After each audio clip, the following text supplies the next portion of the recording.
Hola, en esta sesión de Senso-Percepción nos vamos a sumergir en uno de los sistemas más complejos y fascinantes que poseemos, el sistema auditivo. Vamos a trazar juntos el viaje completo del sonido, desde que es una simple vibración física en el aire hasta que se convierte en una percepción cargada de significado dentro de nuestro cerebro. Para que este viaje sea claro y productivo, nuestros objetivos son muy concretos. Primero, vamos a estudiar la anatomía y la función del oído. Luego, nos enfocaremos en comprender ese momento casi mágico en que las ondas sonoras se convierten en señales que el cerebro puede leer. También analizaremos las funciones auditivas más básicas, como el tono o la localización, para finalmente adentrarnos en percepciones mucho más complejas, como el lenguaje. Esta es la hoja de ruta que seguiremos. Son 6 grandes paradas. Empezaremos con el estímulo, entendiendo qué es el sonido. Luego seguiremos su viaje a través de la anatomía del oído. La tercera parada será el punto clave de la transformación de onda a impulso. De ahí pasaremos a la percepción y su desarrollo, luego a las percepciones complejas y por último, daremos un vistazo a qué ocurre cuando este sistema falla. Muy bien, comencemos por el principio de todo, el estímulo. Antes de hablar del oído, tenemos que entender qué es exactamente eso que llamamos sonido desde un punto de vista físico. En su nivel más fundamental, el sonido es algo muy simple. Es una vibración. Así de sencillo. Cuando un objeto vibra, perturba las moléculas de aire que lo rodean. Esa perturbación, esa onda de presión, viaja por el espacio. Ese es el punto de partida físico para absolutamente todo lo que oímos. Ahora bien, estas ondas sonoras tienen dos propiedades físicas que son clave. Por un lado, tenemos la frecuencia, que se mide en hertz. Esto nos dice qué tan rápidas son las vibraciones. Nuestro cerebro no percibe hertz, percibe tonos. Una frecuencia alta lo oímos como un tono agudo, una baja como un tono grave. La segunda propiedad es la intensidad, que medimos en decibeles. Esta describe la amplitud, la energía de la onda, y nuestro cerebro la traduce como volumen, si algo suena fuerte o suave. Hagamos una primera pausa para pensar. ¿Cuál es la diferencia funcional entre estas dos propiedades? Piénsenlo. Ambas nos dan información vital, pero distinta, mientras que el tono, la frecuencia, nos ayuda a distinguir la voz de una persona de otra o una nota musical de otra, el volumen, la intensidad, nos informa sobre la energía de la fuente sonora o su proximidad. Son dos canales de información complementarios. ¿Y podemos oír todas las frecuencias que existen? Pues no. El sistema auditivo humano tiene un rango limitado, que va aproximadamente de los 20 a los 20.000 Hz. Cualquier vibración por debajo o por encima de este umbral es para nosotros el silencio absoluto, aunque el mundo esté lleno de esos sonidos.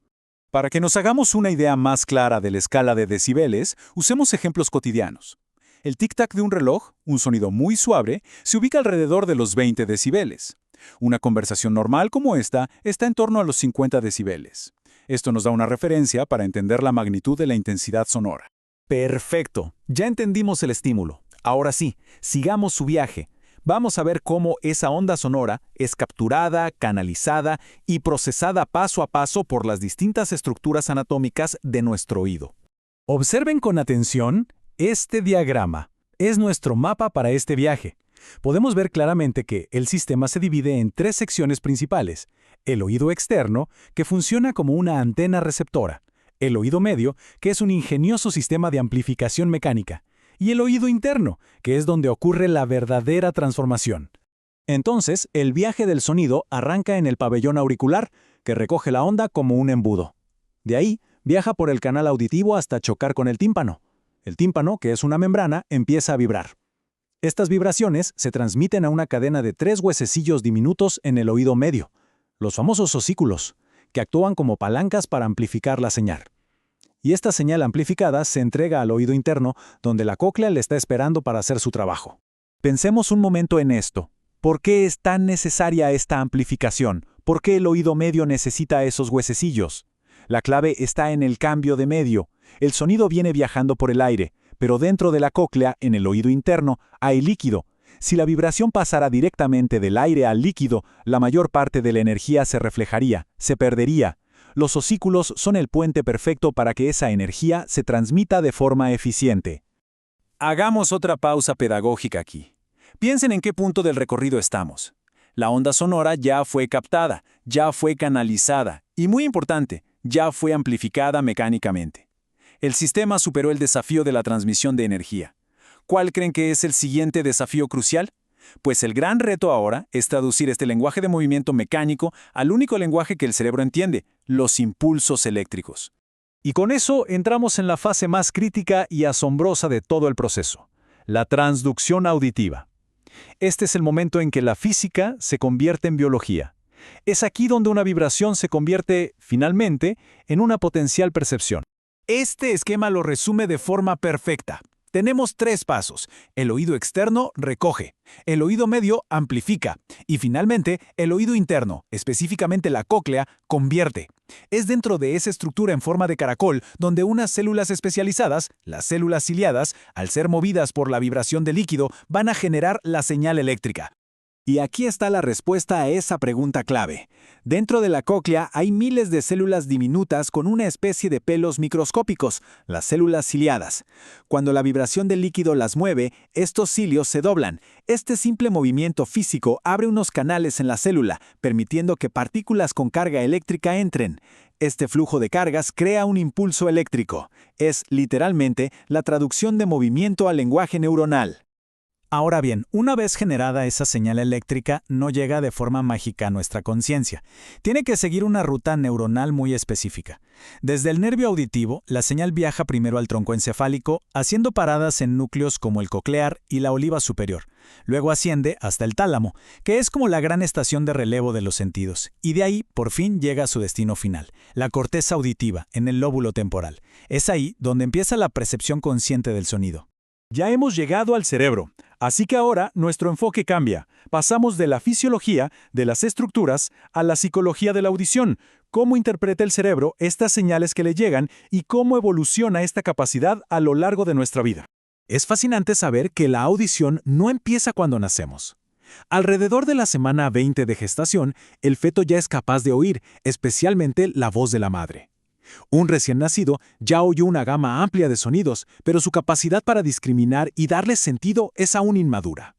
Conforme crece, como lactante, empieza a ser lo más importante, asociar sonidos con significados. Y durante la primera infancia, esta habilidad se refina hasta permitirnos comprender algo tan complejo como el lenguaje o la música. Profundicemos ahora en cómo el cerebro construye nuestra compleja realidad auditiva.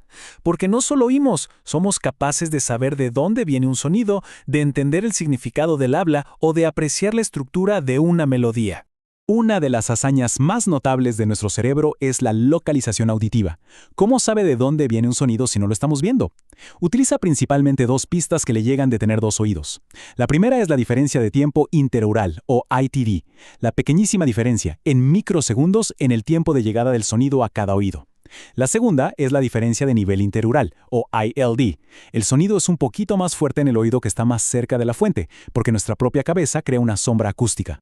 Visualicemos este proceso. Imaginen que alguien chasquea los dedos a nuestra derecha. Esa onda sonora llegará al oído derecho una fracción de segundo antes, y con un poquito más de intensidad que al oído izquierdo. Nuestro cerebro es un calculador increíblemente preciso. Toma estas sutiles diferencias de tiempo e intensidad y las usa para construir en tiempo real un mapa tridimensional del espacio sonoro que nos rodea. Y la percepción del habla, bueno, ese es otro proceso asombroso. No es un acto único, es una secuencia de pasos muy sofisticada. Primero, el cerebro detecta los fonemas, las unidades básicas de sonido. Luego, tiene que segmentar ese flujo continuo de sonido en palabras separadas. Después, reconoce esas palabras comparándolas con nuestro diccionario mental. Y finalmente, interpreta el significado en su contexto. ¿Qué implicaciones psicológicas tiene esto? Nos demuestra que oír es un acto pasivo, fisiológico, pero escuchar es una hazaña cognitiva tremendamente activa. Habiendo explorado todo el funcionamiento ideal de este sistema tan preciso, es importante que también consideremos qué es lo que sucede cuando alguna de sus partes falla. La condición más común es la hipoacusia, que es el término técnico para la pérdida de audición. Y no es una sola enfermedad, sino que puede ser el resultado de muchos factores.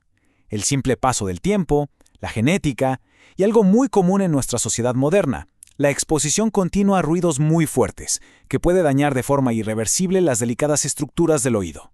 Para entenderlo mejor, podemos clasificar la pérdida auditiva según dónde se origina el problema. La presbiacusia es esa pérdida gradual que viene con la edad. La inducida por ruido es un daño directo a las células del oído interno. La pérdida conductiva ocurre cuando hay un problema mecánico en el oído externo o medio, algo que bloquea el paso del sonido. Y la neurosensorial, que es más compleja, implica un daño, ya sea en el oído interno o en el propio nervio auditivo. Muy bien, para ir cerrando y prepararnos para la evaluación, es fundamental que dominemos estos conceptos clave. ¿Qué es lo que deben poder explicar? Los componentes del sonido, frecuencia e intensidad, las partes del oído y qué hace cada una, las funciones auditivas básicas y, por supuesto, entender los procesos detrás de las percepciones complejas como la localización y la comprensión del habla.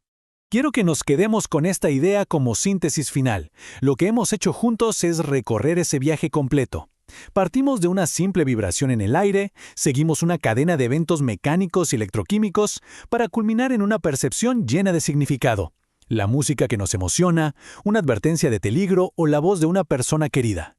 Y para terminar, les dejo con una pregunta final para la reflexión. Si hemos seguido el camino desde la onda física hasta la corteza cerebral, ¿en qué punto exacto de todo ese complejo proceso una vibración física trasciende y se convierte en una experiencia puramente subjetiva, como puede ser un recuerdo, una emoción o una idea? La respuesta, quizás, nos lleva más allá de la fisiología, hacia el corazón mismo de lo que llamamos conciencia. Muchas gracias.